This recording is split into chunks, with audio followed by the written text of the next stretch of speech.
एक को भी लगता है नया दिया हुआ है, और इनके गर्म भी नहीं अंडे इतने,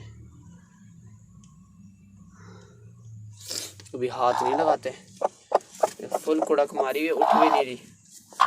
इसको यहाँ पर अंडे के साथ बिठाते हैं। ओ बैठ जा भाई।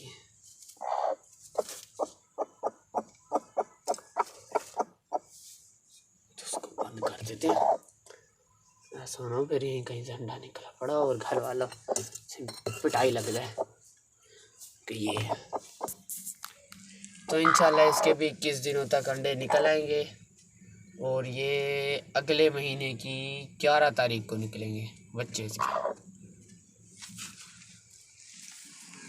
और ये रही शरारती मुर्गियाँ। बाहर आते स्मेल ज़्यादा है यहाँ पर बहुत। करता हूँ आपको हमारा ये व्लॉग पसंद आया होगा। अगर आपको हमारा ये व्लॉग पसंद आया तो इसको लाइक करें, सब्सक्राइब करें, और वीडियो देखने के लिए बेल आइकन को भी दबाएं। तो आज के लिए अल्लाह हाफ़िज़।